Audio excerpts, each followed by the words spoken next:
Damali, I'm so glad you're here. Welcome. Thank you for having me. Yes, I would need to tell people a little bit about you. Not, I think we've discovered that, but when I think of you principally as a mother, as a powerful woman, as somebody that's deeply committed to your community Yeah. and to your own growth. And I know that one of the roles that you're embodying right now is the role of city councilor for the city of Chelsea, and that you've been in that role for a while.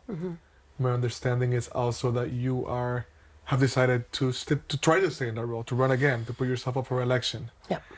Can you tell me a little bit about how you ended up in this role? Initially, you mean in city council? So I've been a city councilor since I was elected in 2015. I've been serving since 2016. Initially, I was born in a community that it was a tight-knit community that really lifted me during some really tough times in my life. I've grown in my community. I went from being a reformed hood rat to being a mother, a wife, a homeowner.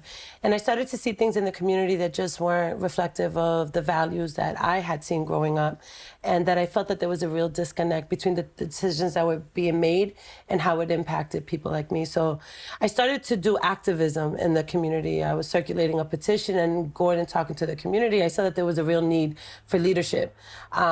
People banded around me, encouraged me to run. I never thought I'd get into politics. But the only way that I was willing to do it was I said, do I have to wear dresses, high heels, or makeup? And once they said no, I was like, okay, then I'm in, I could do this. I decided to run for office, and because I was deeply rooted in the community, had a lot of support, and I got into it. But really, it's just bringing like the lens of like social like justice and bringing voices of people like me to the forefront. And that's, a bunch of layers to that, but So you were born in Chelsea? I was born in New York, and we came to Chelsea when I was 2. Okay. My mother fled a domestic violence situation. We left with nothing but the clothes on our back. Wow. When I was 2, to Chelsea, and we've lived there since. Got you. And you are Boricua, Puerto Rican. Boricua. Yeah, I was born I'm New Yorican. That's right. But my mother's from Ponce and my father's from Arroyo. Okay. And you said a little bit about, you said you used the word, you said hood rat.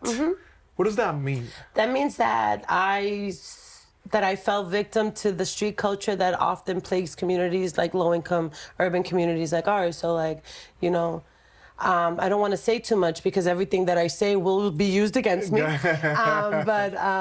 I don't mean by the court of law. I've already satisfied those requirements, but by people that are constantly looking for a reason to attack me because they don't like me for whatever reason. And so I try to be really careful, but I was lost, and I was contributing to the bad things in the neighborhood. I was hanging out, I was drinking, I was abusing my body, I was helping other people abuse their bodies, and it was a dark time. I was trying to find my way, and so I ended up becoming a youth worker and helping young people in the very same community I helped destroy. So that was, aside from the fact of meeting the court requirements, I also did that for my own personal sanity and spirit.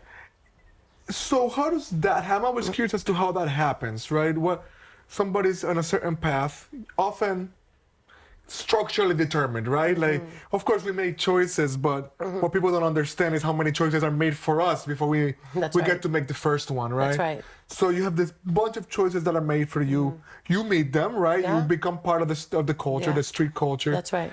And then something turns. What's that first awakening? How does that happen? For me, it was the pain that I saw I was inflicting on my mom. And my father has he had a neurological condition, Huntington's disease. He was getting sick, and I remember getting into trouble and the effect that it had on him. I came from a good home. I never saw drugs or violence or anything. All of my sinvergüenzas, or these bad, traits, I picked up from my environment. It wasn't at home. Right.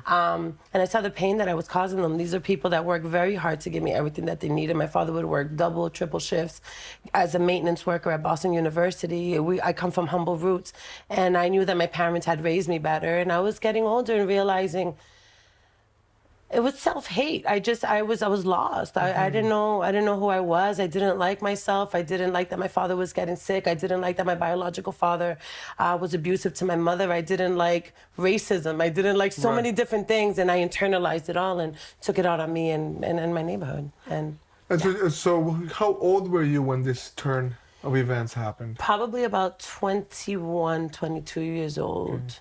You just kind of came to it. You just something happened in your spirit. You saw what was happening at home, and you saw the contradiction. I think there was something always inside of me that always knew that I wasn't meant to be there. That there was something more to me.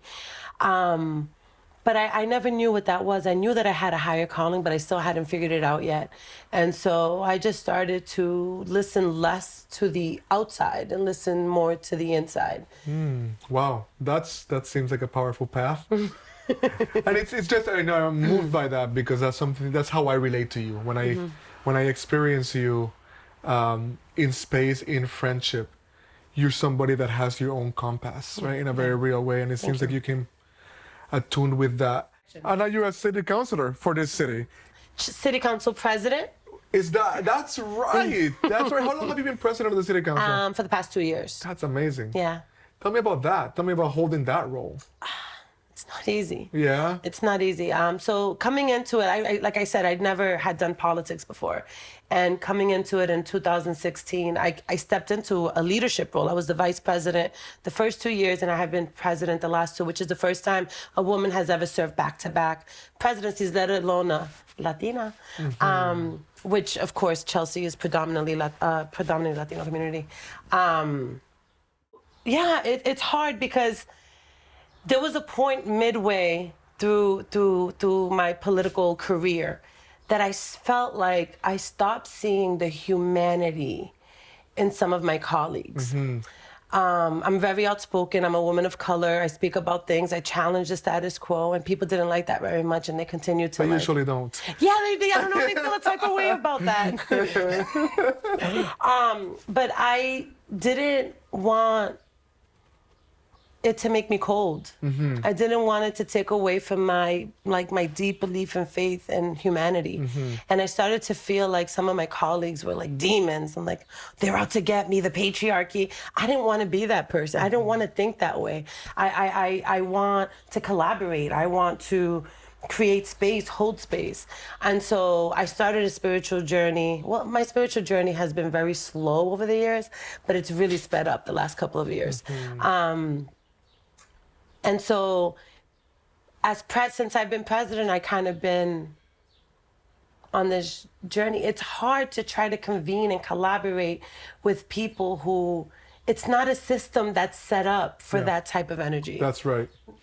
I want to dig into this. This is really important. And I think this is a place where you and I meet, both of the kind of desire and calling to hold space and kind of grappling with the tensions inherent in that. Correct. But I think it'd be helpful if we took just a moment, because not everybody knows Chelsea that's going to be listening, right? What can you tell us about the city of Chelsea? Chelsea, we have a population on books of about 36,000 people. I think we're more in upwards of like maybe 50,000. We have a huge undocumented population. We've long been a city of immigrants, whether they were people from Poland or Italy, or Russia, the Jewish community. Then we had an influx of Puerto Ricans in the in the 70s.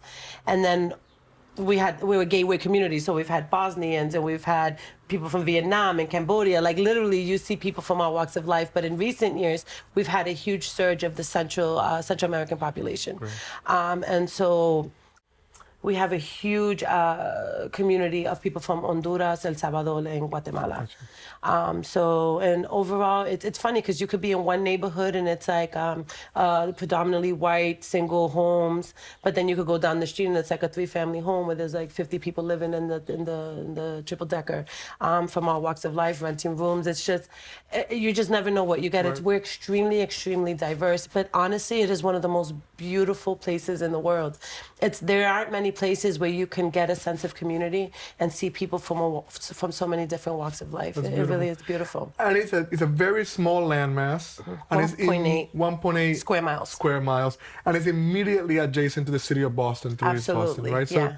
So That's a very interesting part of it, right? It's technically a suburb of Boston, Yeah, right? correct. But it's this deep. Yeah, we're not considered part of Boston. That's We it. are 5 miles north of Boston. You take the little green Tobin Bridge right over, there we are. And so we're kind of like in this really weird place where we're so close to the airport, so close to Boston, yet what connects us to the North Shore. Gotcha. Understood. Let's talk about this tension, kind of what the political space seems to be demanding of you. This is going to require many meditation. Yeah. I think, go ahead and breathe in for a second. And yeah. All right, let's go. But I feel what you're talking about. It's a structure that in itself seems flawed. And so I'm just wondering how you're wrestling with it, because you're choosing to stay in it. You're up for election, no? Yeah, I am. This is an election year, and I contemplated walking away, and I just recently made a decision to actually stay in it.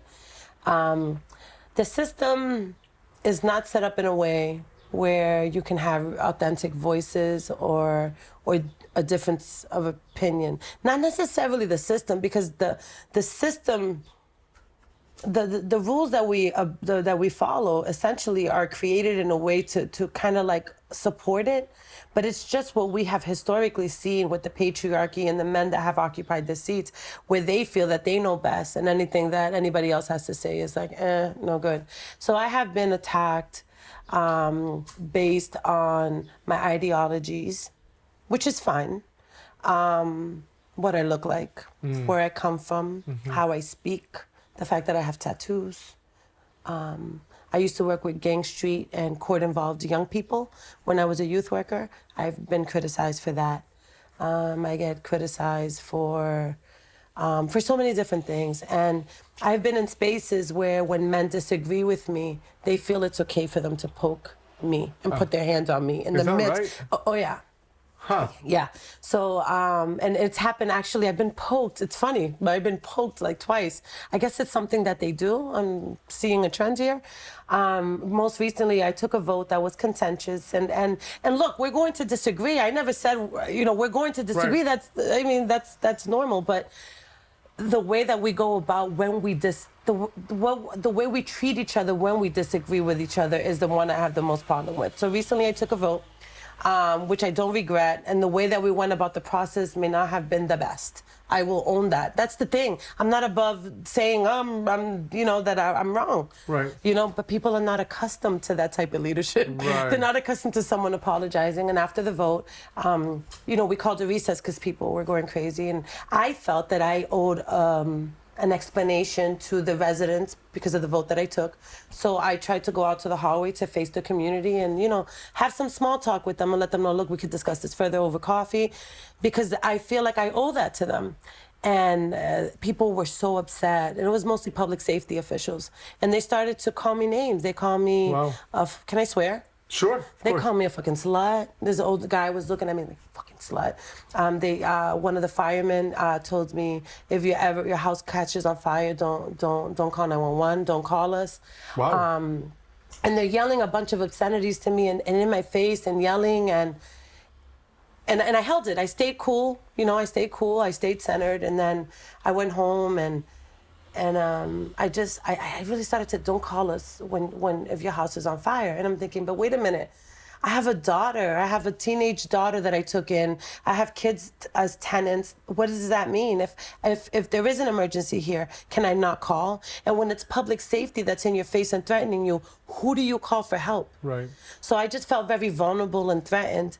But I never want to lose my humanity. I never want to lose the essence of who I am and why I believe so much in people, because I believe in love. I believe in kindness, and I don't want to lose that. And I want to continue to lead like this with an open heart. But when you lead with an open heart, you're open. Right. You're not guarded. But I can't do this anymore. Right. This didn't do anything for me. Right. So I want to be open. But then how do I do this in a way where I'm also not getting shot, and getting attacked? So and sometimes it means doing this and going home and reflecting and deep meditation and a lot of purging and crying and just self-care, just so I can come back and rise above it. Wow. And sometimes that takes a little longer than than other times, but it's a challenge.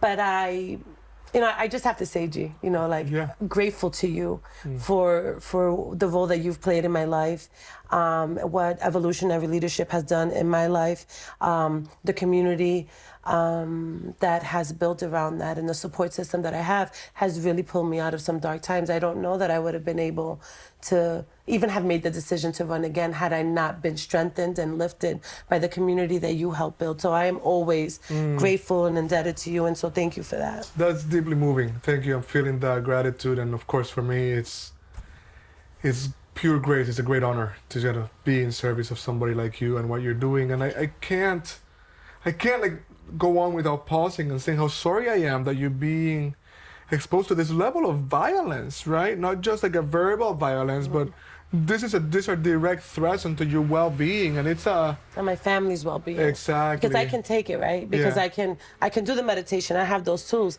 But my daughter's 13 years old. And like, what does that mean for her? Right. What does that mean for my tenants? Or you know, or the teenager that I took her in to provide a safe home for her.